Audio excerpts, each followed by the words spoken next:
Good afternoon. I would like um, to share with you that little research I did on causation strategies in Gorwaa. From the first sight, the morphological causative in Gorwaa looks suspicious because it looks like Bantu. This is. I hope to find another similar causative morpheme, which is widespread in Bantu languages, the so-called transitivizer, E. Of course, I didn't find it because causation in Gorwaa is designed in its own way. It's just a coincidence that these two morphemes look like the same. Is in Bantu, is in Gorwaa. Anyway, I tried to classify those causative forms that I found with the help of the informant and with the help of the database that Andrew gave to me. So I tried to classify them into lexical, lexicalized, morphological, and analytical forms. Let us start with a brief note on causative suffix, which is found in Andrew's dissertation. The causative suffix is adds an extra argument to the verb whose role is a causer or instigator of the action of the verb. There is one allomorph, as in the example, da has, goes to go in. There are two other forms that look like causative, but they're used to derive verbal forms from nouns and adjectives, while the real causative form is a derivation from a verb. So Andrew says that these two forms, us and es, are not real causatives, and he names them factitives. Anyway, I was interested in other forms, not only morphological, through which causatives or causation can happen in Gorwaa. Means lexical forms and analytical forms. There are really many theories of causation based on different language families, based on cross-linguistic comparison.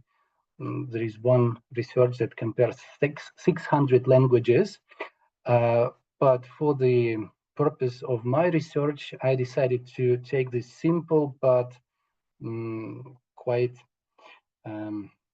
deep theory of Shibatani to suggest the formal causative continuum, and he tries to organize all possible causative forms into a continuum with the extremes direct causation and indirect causation. Direct causation is the most simple event that includes two sub-events, the causing process and the result of this process, and they coincide. Like the example from the questionnaire that I used, Comba, that's the proper name, broke the cup. So the same moment the cup is broken. So two sub-events coincide, and they're perceived as one event, and in many languages of the world, they are encoded with a very simple lexeme that has no causative mark. On the other edge of the continuum, we have causative events that are extremely complex, and the two sub-events, the causing and the caused result, may be separated in time and space. And languages usually mirror this situation with more complex structures. So according to Shibatani, here we should expect analytical forms or syntactic forms. because this type of causation involves intermediate scenes, like and this causation involves talking, involves suggesting, involves a lot of other activities to force someone or to someone to do something. So I expected to find this complexity in Gorwaa data, but I failed to do so. There is no such complexity, but there is one other feature that is characteristic for indirect causation in Gorwaa. The more complex the causation situation, the more complex are the structures. The less complex, the more prototypical the causation is, the more simple are the linguistic means that are used to express the causation. And in case of Gorwaa, so far we have only the morphological means. So this suffix is and its allomorph as. So the research questions are marked here with questions, with 3 questions. What about pure lexical causatives? Are they present in Gorwaa? And what about complex forms of causation? Are they present in this language? To answer to these questions, I used a questionnaire on causative, anti-causative verb pairs designed for Bantu languages. Of course, Gorwaa not as a Bantu language, it is Cushitic, South Cushitic, but this questionnaire was designed for Swahili-speaking informants. It was an advantage, first of all, and the other thing is that this question is based on a very well-known study of Haspelmatt from 1993 that gives like a common ground for comparison, because there are a lot of studies of causative structures based on this, on Haspelmatt approach. So what authors of this questionnaire did, they contextualized the verbs that Haspelmatt suggests to test on different languages to see how causation is designed in these languages, and they also added 1 or 2 new verbs. So this questionnaire contains 32 verbs or pairs of verbs, one of which is transitive. It means it is a causative, a lexical causative. The other is intransitive, incoactive. It means this verb describes the result of the causation, like in English, wake up, break, burn, etc. So we can break something and something can be broken, like I broke the cup, the cup is broken, or the cup breaks. So I tried to elicit these pairs, working with the informant, and came to the conclusion that Gorwaa prefers causation over decausation. It means that in pair, causative, decausative, or anti-causative, this is the terminology that Haspelmatt used, but it is not used anymore. So in the recent research, I could see that these verbs are called decausatives, not anti-causatives. So Gorwaa prefers to mark causative with the suffix is. So I had 29 examples, 13 of which had the causative pair marked with this suffix. 3 pairs are marked with decausative suffix. So this is middle voice it. 4 pairs are equipollent. It means both the causative verb and the incoative or decausative verb are marked differently. There are 2 labile or labile verbs. It means they have no specific marking. The same verb can be used with causative and incoative meaning. I also found 7 suppletive forms. It means different roots are used to encode causative and incoative meanings. Haspelmath suggests to quantify these results, and if we quantify the data of Gorwaa, so we see that in terms of the percentage of causative and decausative pairs, it is similar to, so it has 23%, and it is similar to Mongolian. Of course, they're not related in any way, but somehow typologically, if we talk about quantitative typology, they should be compared.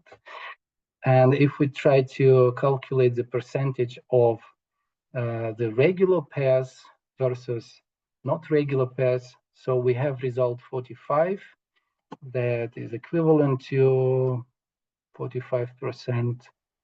So it's something between Hungarian and Lesgian. Okay, again, these are completely different languages, not even distantly related to Gorwaa, but anyway, in quantitative typology, everything is possible. There is no single Cushitic language in Haspelmath's sample. There is Swahili, but Swahili is also not related to Gorwaa, not a language related to Gorwaa. And speaking about Swahili, so I found a recent research where the results, these numbers are recalculated because Haspelmath did not analyze the historical sound change in Bantu languages. So these results are not very accurate. So maybe results about other languages need to be revised as well. So now let's go to the examples. So lexical causatives and lexicalized causatives are on the screen. They are not many because the sample is not big, only 29 pairs are being investigated. However, the verbs for burn, open, boil, gather, roll, destroy, and dry are lexical causatives. So they are not marked with a morphological marker. There is no causative marking on them, but their counterparts have some markers. So sometimes it is a middle voice. In the example 18, boil, there is this clearly audibly perceived sound E, dahi, but I failed to classify it.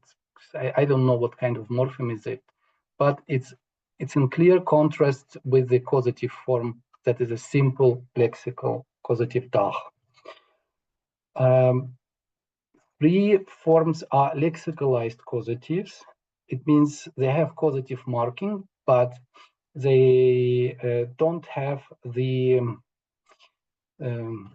corresponding verb that is used without this marker, without this suffix. It means, at least in the data that I had, I couldn't find the verbs that have no causative suffix for sway, raise, and finish.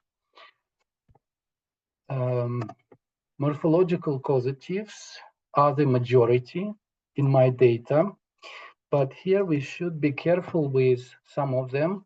So the verb for break is the same as for kill and die, and it is the same for split.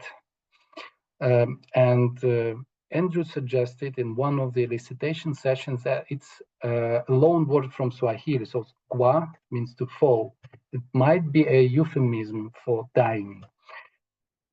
So anyway, we have these pairs here, and causatives are marked comparing to the causative counterparts.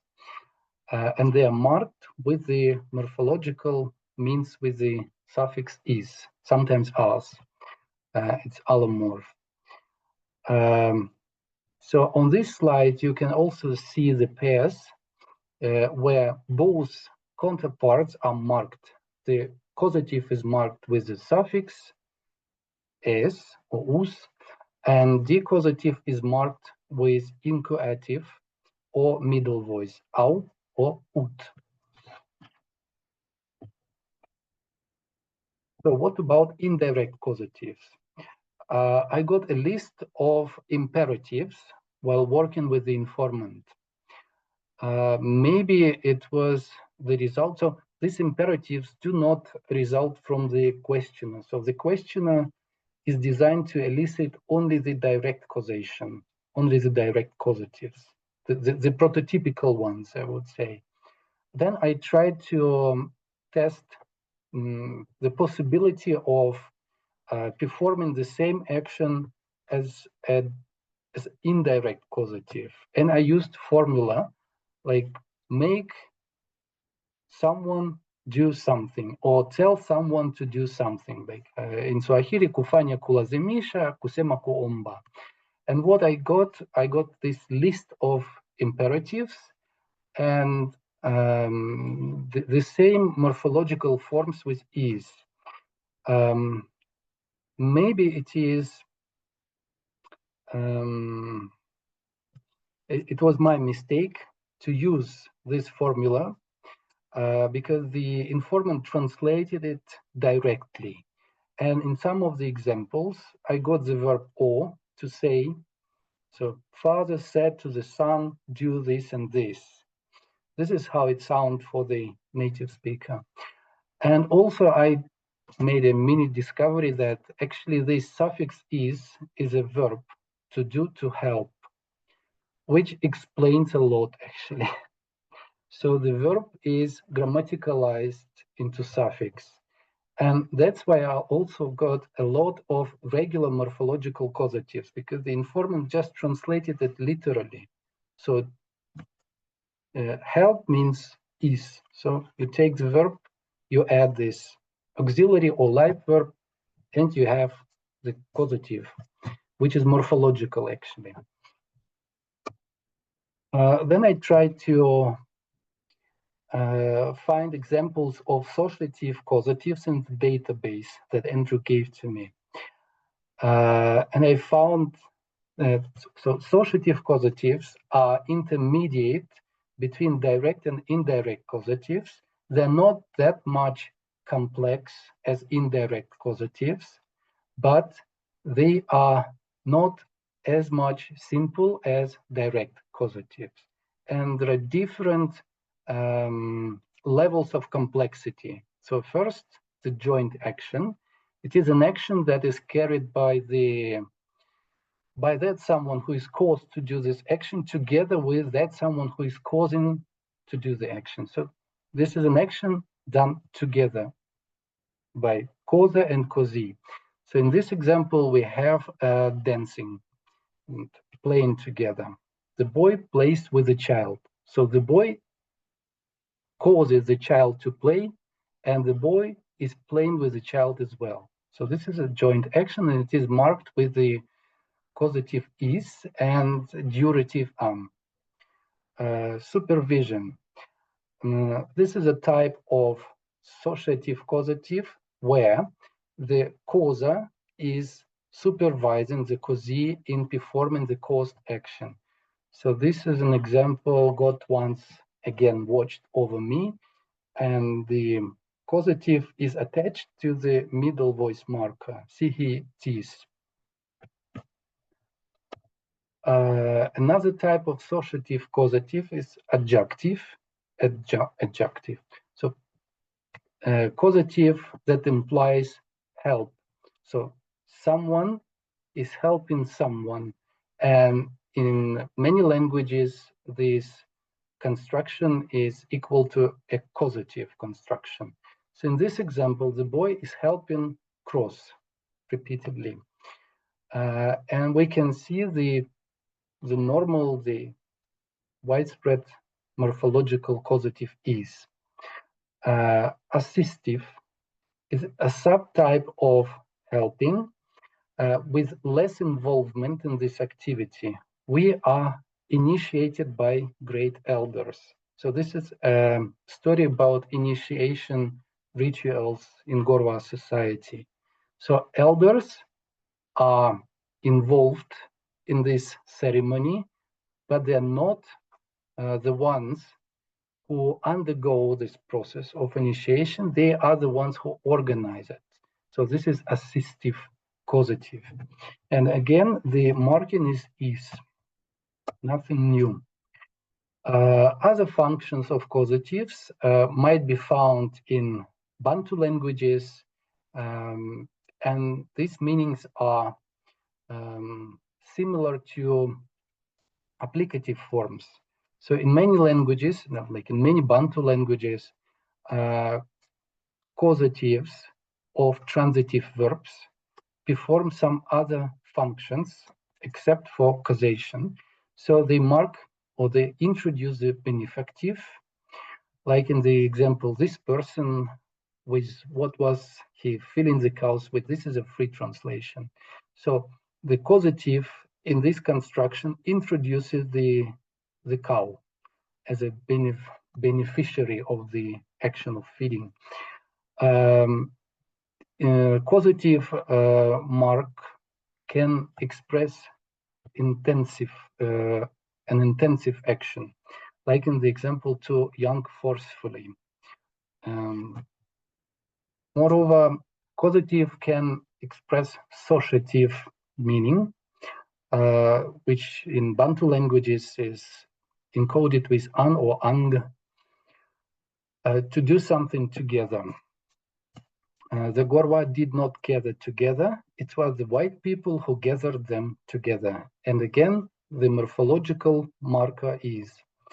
In many cases, we can find metaphorical use of causatives, idiomatic use of causatives, like in the example on the screen, the boy woke violently from dozing. And the causative is spit out liquid with causative marker is. Summing up, causation strategies in Gorwaa, based on the data that I had, are lexical causatives 8, items lexicalized 3, morphological 18, associative causatives include applicative use, use morphological means of expression of this category, and in indirect constructions, imperatives are observed. The further research should focus on, I think, indirect speech, where this indirect causation is expected.